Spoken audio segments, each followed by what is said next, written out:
flex a lifestyle. I go hard for God daily cause I'm God's child. I got a purpose that I'm doing on purpose. Firm foundation, 10 toes meet the surface. Something always happen when I bless his name. My faith got me standing tall like Great Danes. Holy Spirit's in the room. Holy Spirit's in the room. We don't have to light a candle. We don't have to light a candle. Go ahead and let your light shine. Don't let your light shine. And treat the word as a handle. What's going on, everybody? My name is Kirby Love, CEO, founder of Go Hard for God Daily, and this is Get Inspired. Get Inspired is an extension of Go Hard for God Daily, which is the podcast where we display the lifestyle of believers in media. All right, so today is a very special day because this is the very first episode of Get Inspired. And today I have with me a very special guest. And another thing that makes this so special is not just because it's the very first one, but he opened his home for me, for us, and everybody else who's going to be tuning in to just get inspired and hear his story, which is a powerful story. So at this moment right now, we're going to introduce the one and only Rodriquez Thomas. Man, thanks for having me. I'm Rodriquez Thomas. I'm founder, CEO of Our Kids, Our Future, INC. I'm an author. I'm a father. I'm a husband. I'm a philanthropist. I'm a motivational speaker. I'm just a jack of all trades, but most importantly, man, I'm a God-fearing child of God. That's so good, man. So good. I appreciate you for coming on. Man, thanks for having me. Man, we got a lot of stuff to talk about.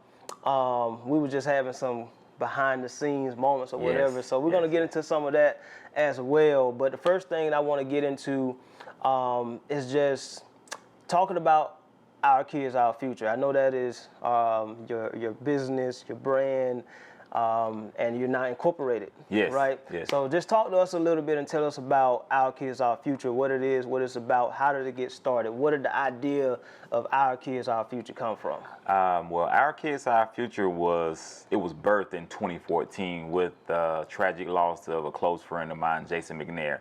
It just started with just wanting to give back. He was big on community activism, and just giving back. He was in the Navy, so he was big on helping Habitat for Humanity, feeding the shelter. So when he passed, I gave his mom a promise that I will continue to keep his name alive. So that year, I started just doing back to school giveaways, and the next year somebody asked me, well, what you gonna do next year? And I was like, man, like what can I do to continue to do that? And the year passed on. I was like, man, and I was like, how can I continue every year to go forward in it? And I was playing arena football at the time in Nacogdoches, Texas, and in the middle of my season, it just hit me like I have to start something. And in the middle of my season, I stopped and I started Our Kids, Our Future, and it became something bigger than I could ever imagine. So it went from just doing a back to school drive to becoming a community activist, to becoming a pillar of community of Albany, Georgia, in which we're from, doing speaking events, feeding the community, outreach work. So it was bigger than myself. So it was something that I feel like God gave me a purpose to do. Yeah. So the help and the love that has been surrounded for the past 6 years has been phenomenal. So Our Kids, Our Future started in a tragic way, but it has birthed so many relationships and friendships to this day. To right now, we're doing our 9th annual Jason McNair Back to School giveaway drive, in which we'll be giving the supplies this year to one school. Wow, that's amazing, man.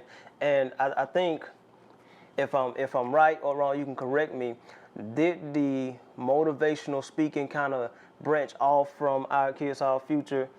Well, actually, I was speaking in 2009, 2010. Okay, so this is like 5 years before the speaking was in me before the community activism. Gotcha. The speaking was in me because our childhood mentor, Michael Skip Nelson, invited me to speak at Albany Middle. I'm thinking I was just going to speak to kids that was in ISS. I ended up speaking to 1,200 kids. Wow! All my first times ever speaking in front of people, and that branched off to me being the ambassador of education at Albany Tech, and I was doing all the commencement speeches during the spring ceremonies. To me, just just being that person to where when somebody needed a voice for the youth and for the people, that I was relatable. So Yeah. I was getting calls out, no experience other than personal experiences that I've had that allowed me to go in front of these people and have the confidence to say, man, I look just like you, I talk just like you, I dress just like you, I am you. So if I can do it, you can do it. That's good, man. And shout out to Skip. I know Skip. That's Boys and Girls Yes, Club. sir. Yes, sir. Where East we Albany. grew up, East Albany, Georgia. And I mean, as you bring up Skip's name, and you bring up McNair's name, how much of an impact do you think people that cross our path have on our life and the paths that we take? Because it seems like Skip kind of gave you the avenue of, I mean, and it can go probably further than that, but just Yes. for the conversation now, just Yes. hearing you talk, it seemed like Skip kind of started that motivational speaker. Hey, come out, speak to Yes. these children, and then you end up with 1,200 kids. Yes. 5 years later, you got a tragic, and then you start Our Kids, Our Future. Yeah. But not only were you able to do the motivational speaking, but then you have Our Kids, Our Future, but those things actually tie to each Yes, other. they So are, I know yes. this is kind of two-part, but Right. how much of an impact do people play in our path that we take? And it's funny you say that, because we don't realize that as we grow up, we don't realize how impactful people are to our lives, because, you know, as coming through the Boys and Girls Club, a lot of guys didn't have fathers. Yeah. A lot of guys didn't have, you know, mentors. So I was able to go to I went to the Masters to see Tiger Woods. Wow. I played baseball with Dave Justice and those type of people growing up in the ranks. So being in front of people like Sanford Bishop and having to do speeches for Steak and Burger, you know, those things allowed me to have that confidence to get in front of people and to not be afraid, because the only person that you have to fight against is yourself. Yeah. And so having that confidence and having to realize that my brother didn't have a voice anymore, I had to be his voice. Wow. So I had to make sure that every time I spoke and every time that people seen me, I represented those guys well, because those guys' names carry weight on me. So I have to make sure that I'm carrying that weight and carrying their names well. I even have Jason tattooed on my back. Awesome. So Jason McNair is like a real close brother. When he first moved down from New York, I think I was the first guy to welcome him to the community, welcome to the neighborhood, and yeah. he was a brother. His mom is like a mom to me. Miss Jackie has given me full range to do and to organize and collect and to continue to keep his name alive in any way I can, because she knows that I'm going to represent his name and represent his legacy well as with his son Mason that I visit, that lives in Kentucky. Have a great relationship with him and his mom. Yeah. So it was one that it was a loss, but it was a gain at the same time. That's good. That's good. And you mentioned two things that we're going to get into, and I think it's kind of flowing right into some things that we want to talk about. One of them is about fatherhood, like Skip kind of had that fatherhood role in your life. But another thing you mentioned was he don't have a voice, but I have one. And I see you've been saying that a lot, follow a lot of your stuff that you post and everything that you do. And one of the things that you always say in videos, on your posts is, I'm willing to lose my voice so the next generation has one. Explain to me the actions behind those words.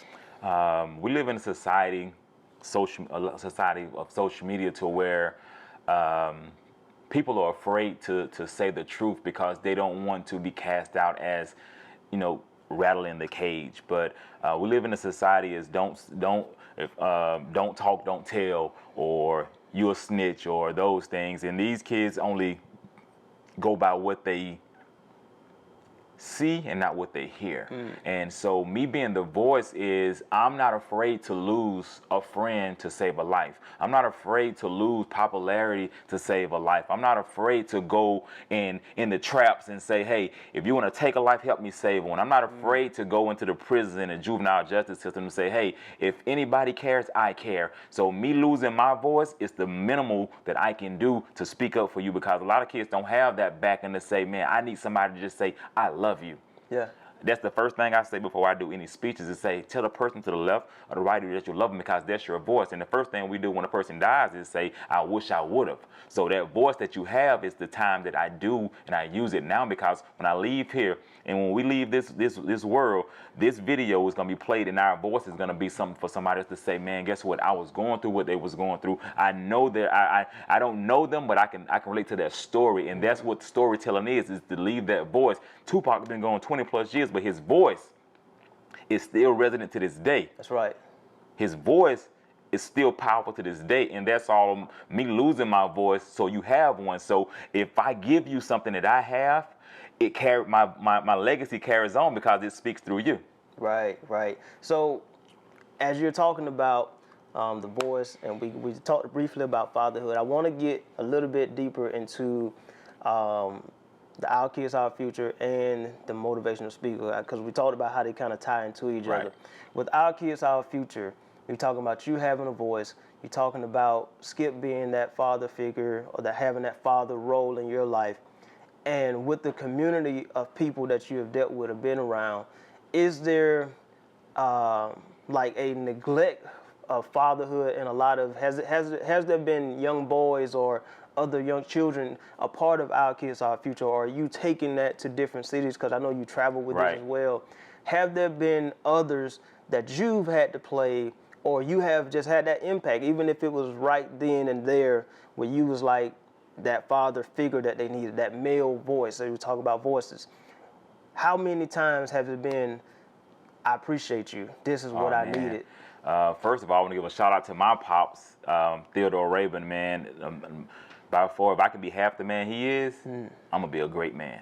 I'm gonna be a great man. I'm talking about, man, he's my everything. He's my everything. And Skip was just an addition to that person, to where if I did something wrong, I knew I had to deal with these two men to say, you know better than that. So that's first and foremost. But messages that I get from kids to say, I never been told I was loved. You know, so me hugging a young man and show him, man, it's okay to show your emotions and show that you're loved.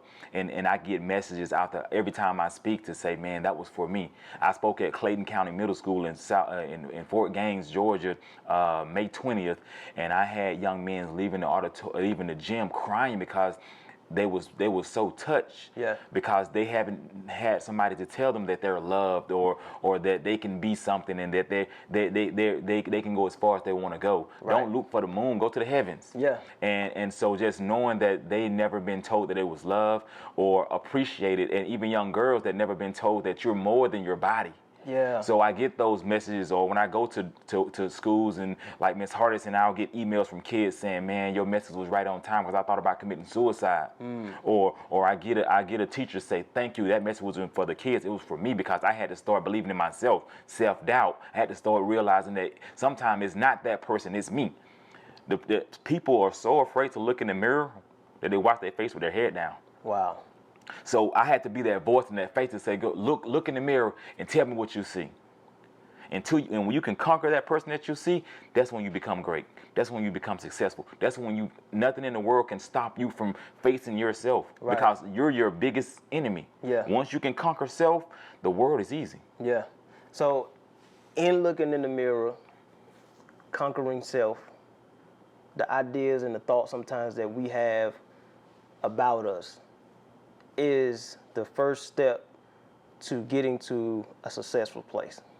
Is that the conversation that you're having in this? Yes, because at times we can doubt ourselves to the point where our faith can be so small that we don't believe we can do it, because you fail. If they fail, how can I succeed?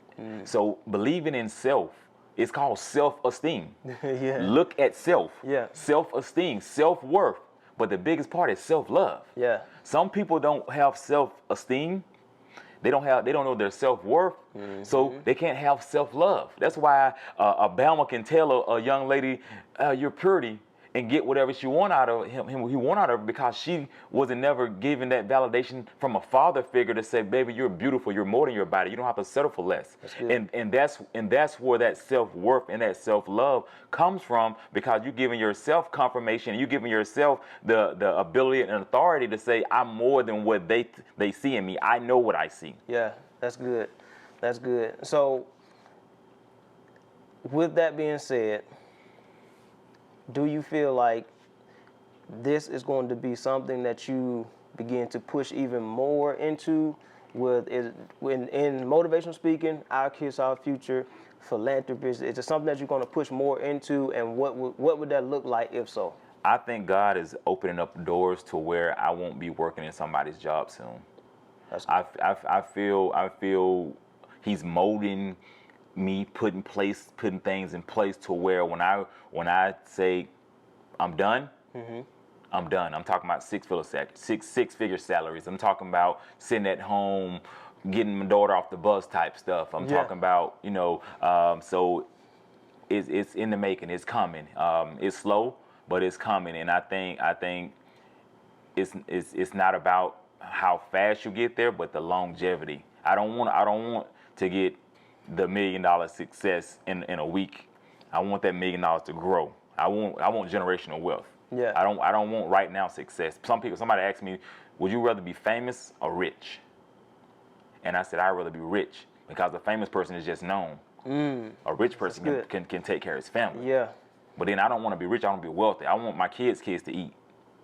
That's the inheritance that God gives us. We're joint heirs. Yeah. So I'm never going to be broke. Yeah. Because the ideas in my head are going. I pitched some ideas to you when we first got here. Yeah. Ideas are going to always go, but it's all about understanding the maturation process of waiting. Yeah. And I think some of us have hot and ready microwave dreams to what we want it now, and not realizing that piece is going to be gone. But if I can, as they say, we're a fisher of men. Not so much of the concept of actual physical fish, right? But actual tie men in and say, if I teach a man how to fish, he eat for a lifetime. Absolutely. And that's what it's all about. That's what it's all about as far as philanthropy, traveling the world, getting a name out there, because that name is going to stand forever, just like with LeBron James. The jersey changed, the name on the front of the jersey changed, but the name on the back doesn't change. Right. I don't care where you go in life, my name is going to be my name. Right. So if I go from here to China, my name is going to follow me. And that's what I want to do. I want to go to Johannesburg, South Africa, and take my books. I want to go to Ghana. I want to go to those places and let them know, like, hey, I want you guys to see somebody look like you, to give you that love back, as well as receive and understand that I'm here for a purpose. Yeah. And this borrowed time, I'm leaving this world empty. So throughout this process, and from what I'm hearing too, even as we sit down and have this conversation, is I'm hearing, I have a vision, I see where I'm going, I see what God is doing, but although I'm being patient, I'm still doing my part.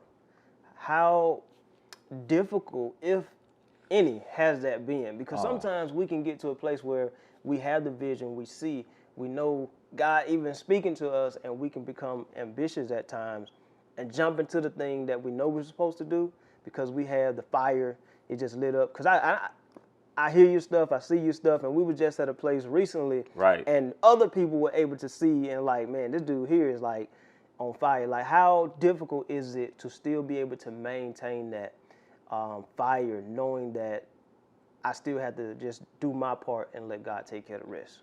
One word: obedience. That's good. Obedience.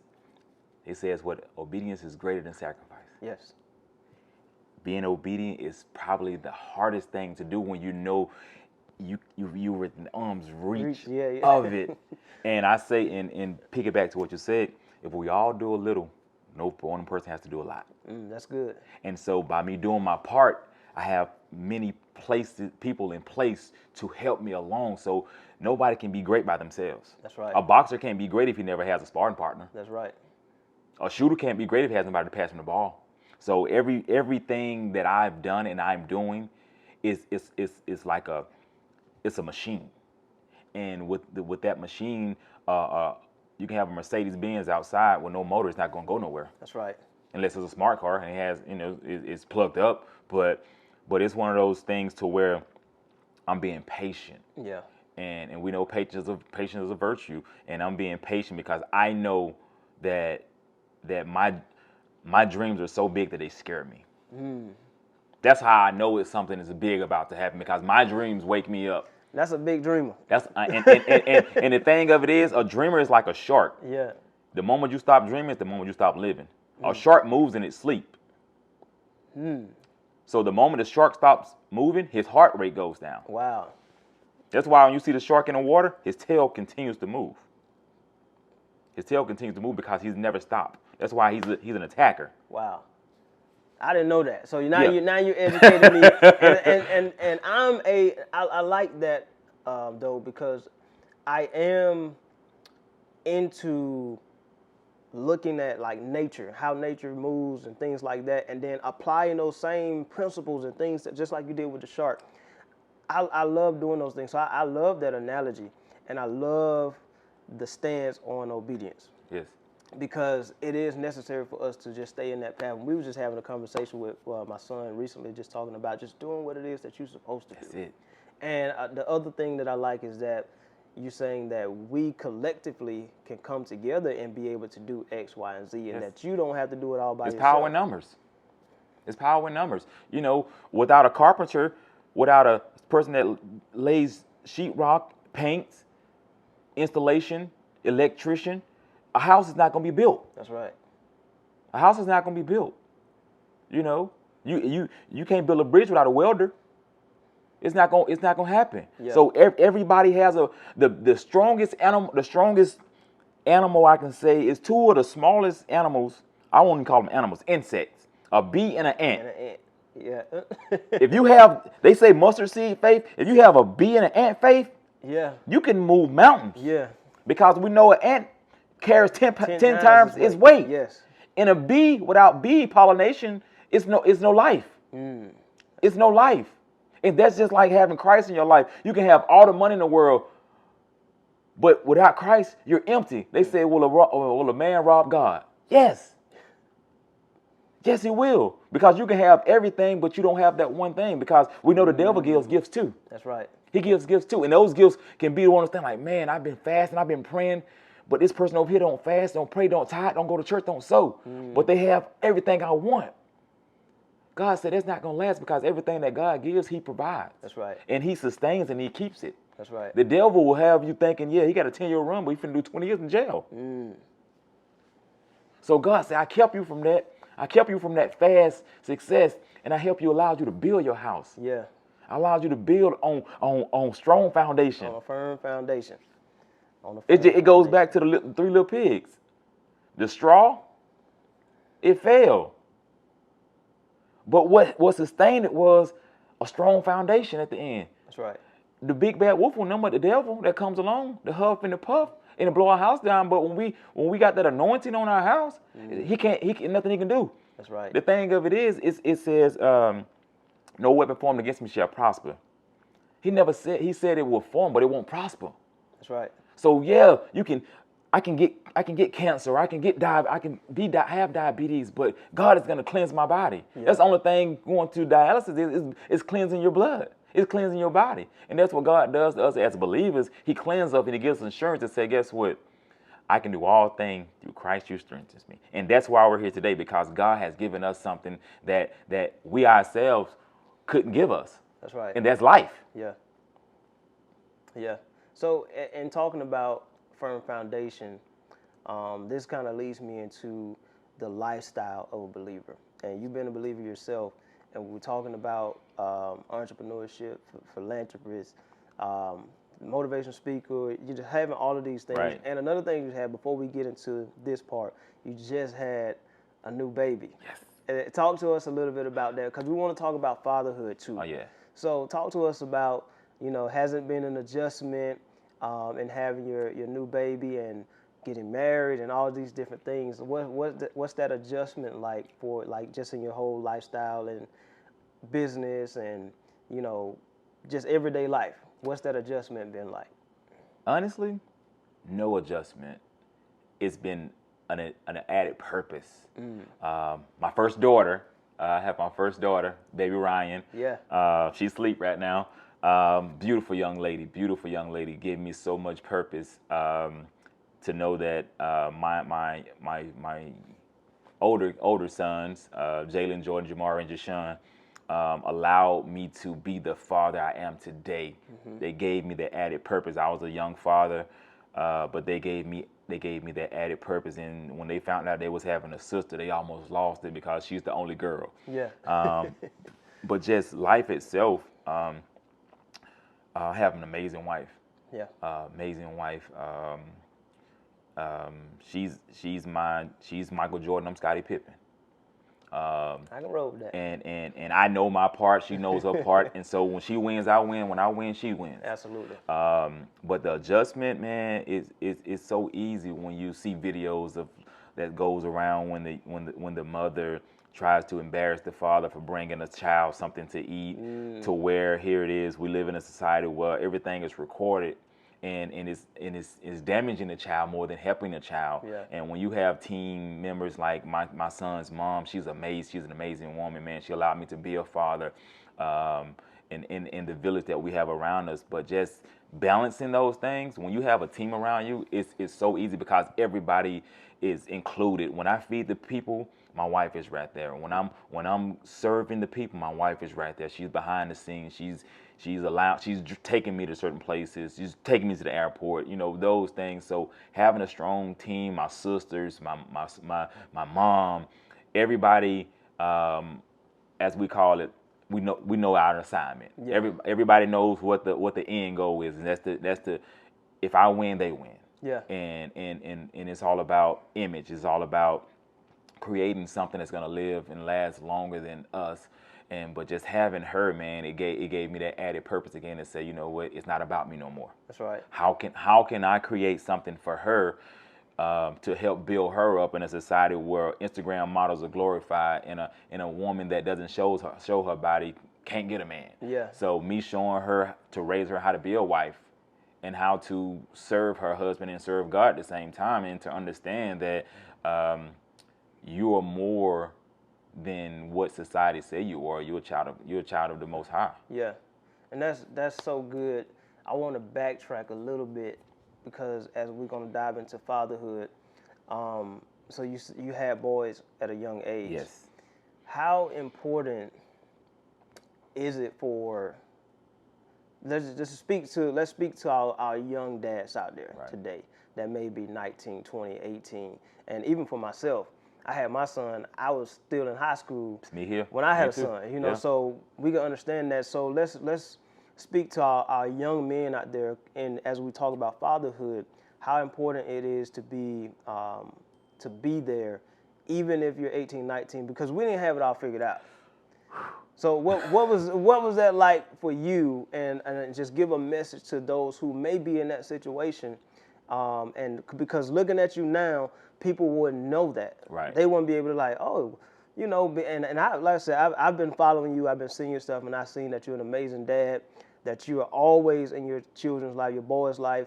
At that time, now you have a little girl, Right. and you was traveling wherever Yes. they had events. Hey, you were traveling from yeah. Texas or Arkansas Yeah. all the way to South Georgia. Carolina. Like, Yeah.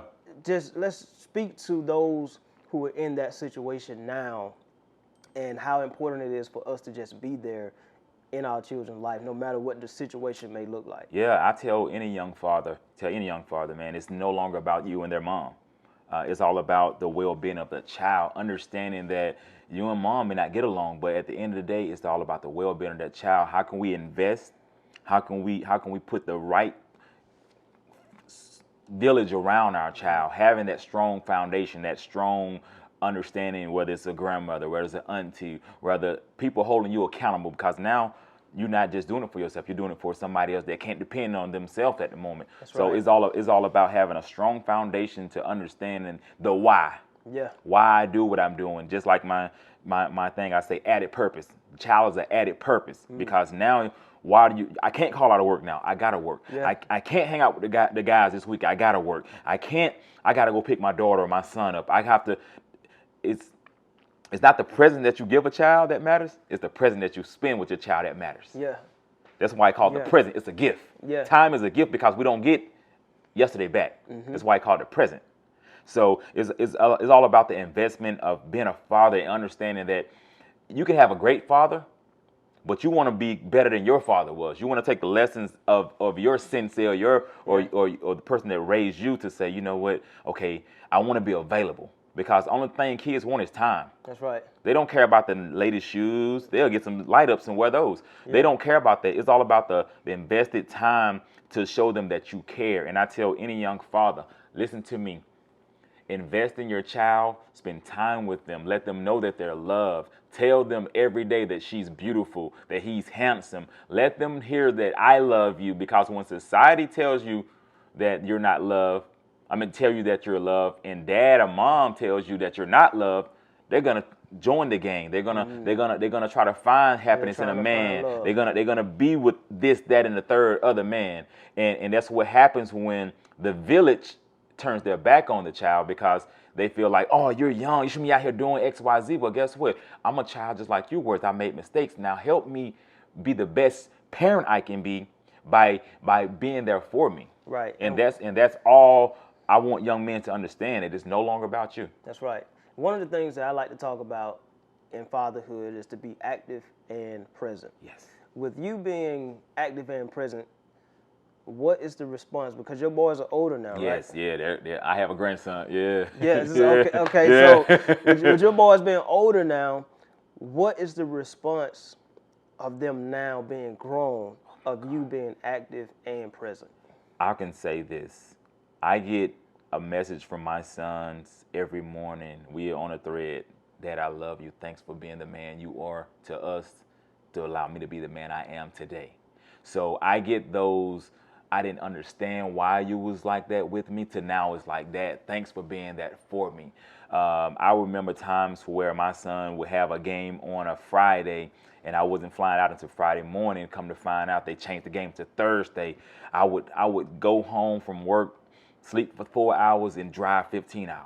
Wow. To go to Columbia, South Carolina to watch my sons play in a game, just to go to their mom's house, sleep on her couch, take a nap, and leave and go back. Because I wanted my kids to know that if I can make it, I can make it. I don't get back tomorrow. Right.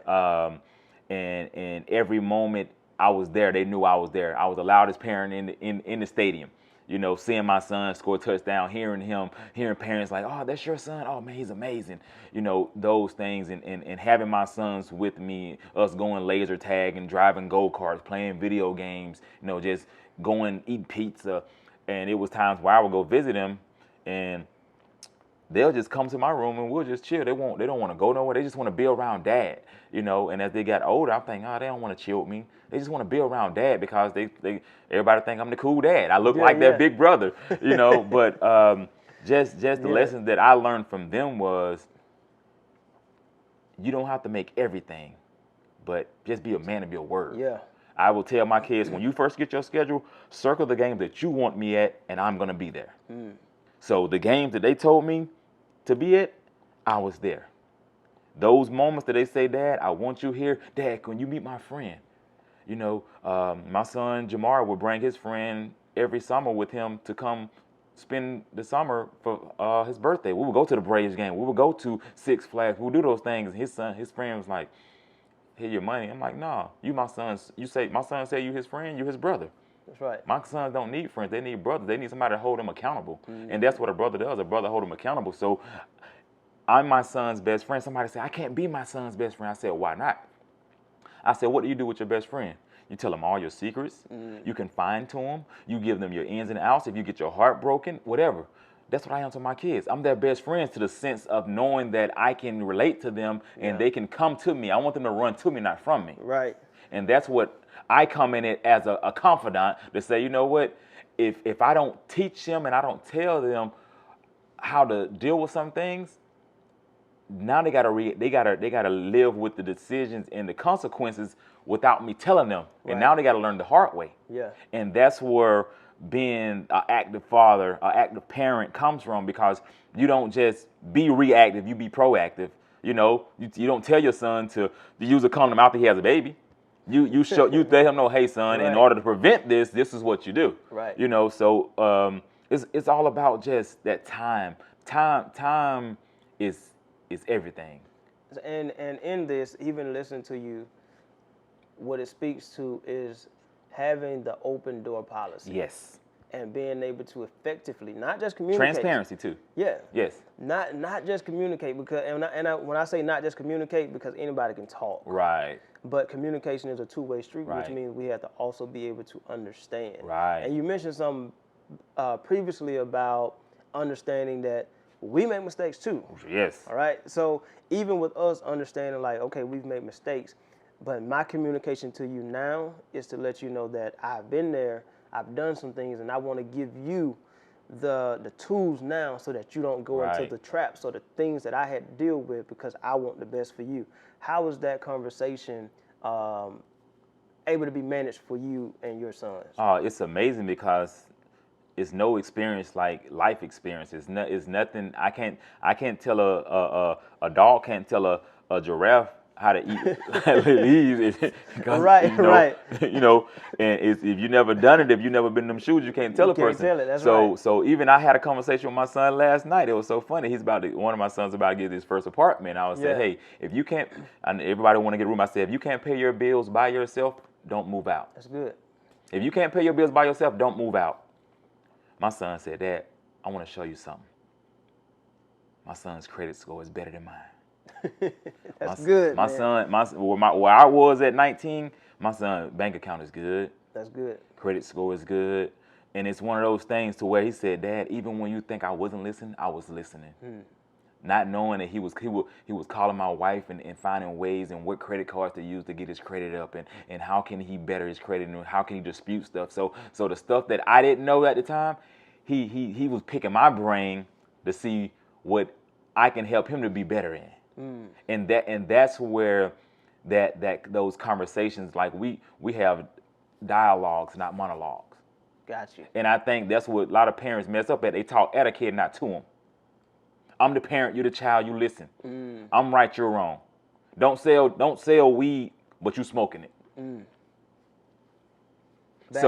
Bad example, but yet it's one of those things where do as I say and not as I say. Do as I say and not as I do. Which would be hypocritical. Very, and that's and that's where I lie, because I'm my son's first superhero, and I'm my daughter's first love. Break that down to me. Break that down. We all tend to find superheroes, basketball players, celebrities, and we deem them as superheroes or celebrity crushes, or, oh man, Spider-Man, Superman, Batman, Black Panther, and kids look at them as bigger than life. Well, I wanted to be that person to where my kids see me bigger than life, because I was my kids' first coach. I was there. I seen them get their first fight. I was there when he got his heart broken by his first girlfriend. When he broke his arm, like all of those things, I was there first, and I led by example. You know, I don't drink, I don't smoke, and anybody that comes around me don't do it around my kids, because I lead by example. That's right. So it's how I carried myself. You know, a man's supposed to wear a belt. You know, chivalry's not dead. This man's supposed to hold the door open. You know, showing them the way that a man's supposed to do things. You know, your mom should never have to take her trash out. You know, those things. So being their first superhero, a man with no power. Batman didn't have no power, but he had his mind. So he's one of the only superheroes that didn't have a super sense or could fly. But what he did have is his wittiness to create things. So I wanted to create myself as being that father to say, man, I'm something that the world say I'm not. I'm a father. That's right. I'm not a baby daddy. That's right. And that's where the superhero part coming, because I'm something that the world deems extinct or a unicorn. I'm a black young father to where I was told I was going to be a baby daddy. And see, a lot of people don't know I dropped out of high school because I didn't want to be a baby daddy. Thanks to Mr. Tommy Sampson for giving me my job at Cracker Barrel, allowed me to work through the summer, pay my way through summer school, come back, leave school at 10 o'clock, 11 o'clock, go to work. So I was able to provide for my children at a young age and didn't have to worry about getting on government assistance, because I was able to provide for them, and Cracker Barrel had great benefits. I was able to do all of those things until I got a better job. But that's right. But being that superhero is a person that wakes up every morning. They see me on my knees praying to God. They see me going to work. They see how I carry myself. And so they say, I want to be like that person. That's where my superhero is coming from, being like, want to be like that person, because I want to have the ability to buy what I want to buy, go where I want to go, and don't have no limitations on where I can go. So you're talking about freedom. I'm talking about all of that. Yes, that's all freedom. that's it. That's freedom. And then another thing that I like about all of everything that you were just saying is the lifestyle. So when we talk about going hard for God daily, Yes, and our tagline is it's a lifestyle. it's a lifestyle. And everything that you just talked about your lifestyle. When you hear go hard for God daily, what comes to your mind when you hear that?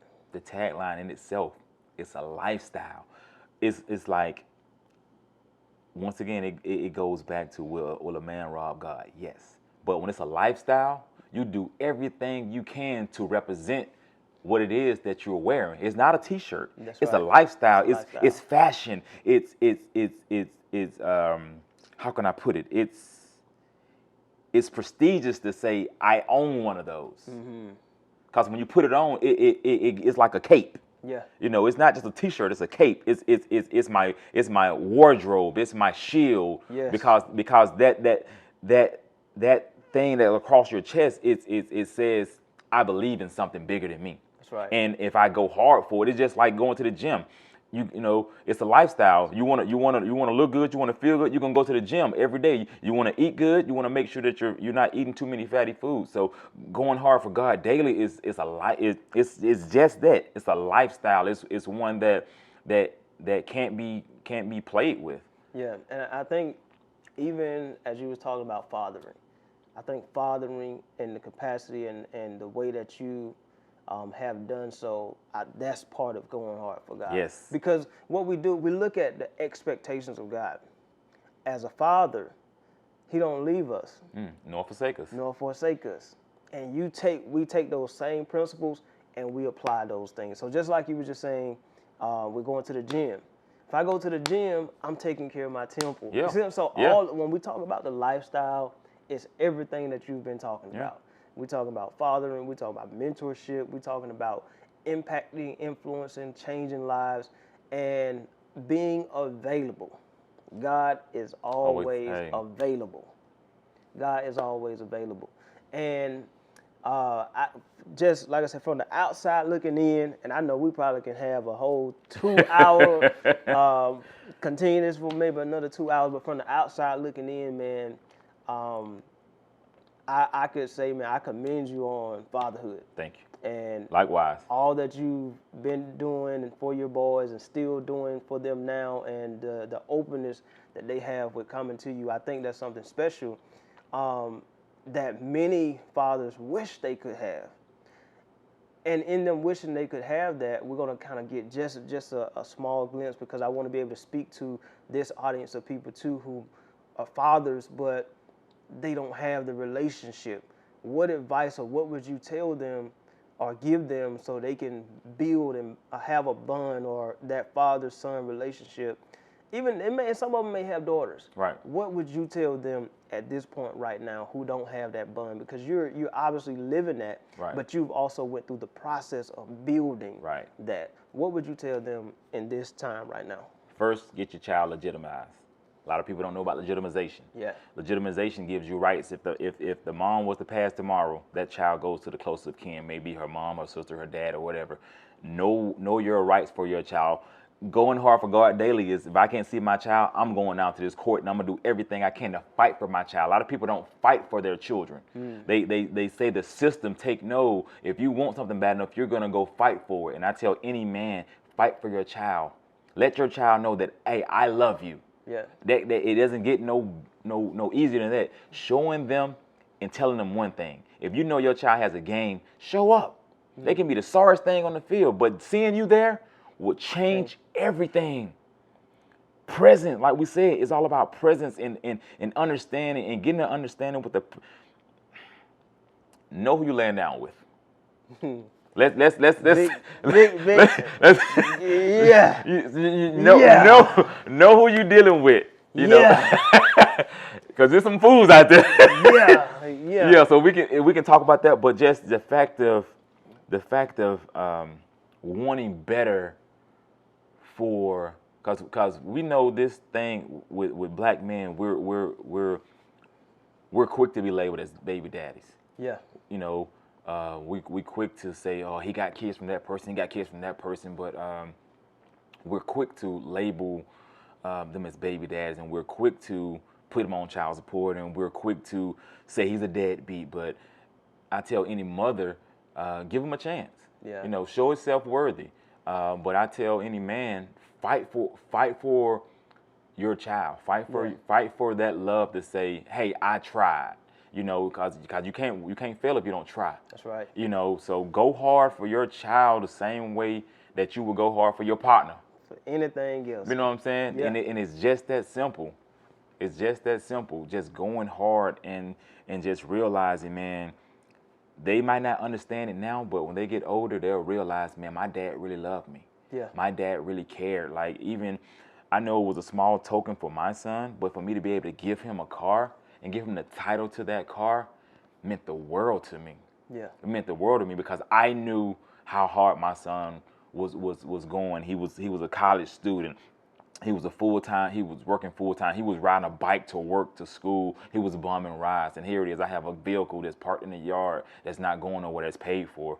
Why not bless my child with that? Yeah. Why not give him something to say, man, thank you for your hard work? And that allow him to go hard daily to say, man, my dad gave me this, and it's something that he believed in me in, so I'm going to continue to go hard. And my kids' friends see how my kids respect me, so it makes them respect their friends and their friends' friends and their peers differently, because it's like, man, Mr. Thomas shows us respect. I gotta respect the next person, and it's all about how we, you know, invest in our kids for them to go out in the world. Because the biggest thing of an investment, and when our kids leave, it's all about integrity. That's it. It's all about integrity. Just as being a husband, as being anything, it's all about how you carry yourself when people aren't around. When this camera is cut off, am I the same person outside these cameras and these lights and this glitz and this glamour as I am if I was in front of it? Am I just a father when I'm showing, you know, videos and say, hey, I got my kids? Or am I that same dad when no cameras around, or when camera phones weren't around, when me and my kids had picnics and flew kites and drove our John Deere tractors up and down the streets and going to the parks and picnics and those type of things? So I'll tell any father, man, fight. Just pray and fight. Just fight. That's it. Be active. Be active. Be present. That's it. Be active and present. And man, I appreciate, again, you for coming on and being a part of the first episode of Get Inspired from Go Hard for God Daily. And I want to switch it up. What does Go Hard for God Daily means to you? Go Hard for God Daily means everything that I do, I give it 1,000%. And because what we're supposed to do is to do all things for the glory of God. And that is like the original thought of what that come from, is everything that I do, I'm doing it for the glory of God. If I don't do that, then I'm half doing it. And for my thing is always do things with excellence. Yes. And that's for me. I never half do anything. Right. If I do, I'm looking for, if I don't see it, somebody will say, hey, that wasn't, you know, up here. And I'm always pushing people to go to that next level, because I believe that God has a standard. Right. And God's standard is excellence. Yes. So in going hard for God daily and talking about it being a lifestyle, I mean that everything that we do, we put 1,000% in it, so that we know what I did today, even if the result is not what you thought it was going to be, I did it for the glory of God. And I gave it everything that I had, and I let him take care of the rest. And my lifestyle is going to always revolve around that, no matter what I do. In fathering, I'm going 1,000%. In business, I'm going 1,000%. Like, I take the extra mile. There's something, I'm going to share this nugget because nobody knows this, but for every new purchase that someone does, or every time Go Hard for God Daily gets a new purchase, every person gets a handwritten handwritten letter in that package. Wow. Every single person for their first order. Wow. But nobody knows that. Wow. And that's taking that extra step. That's doing more than the bare minimum.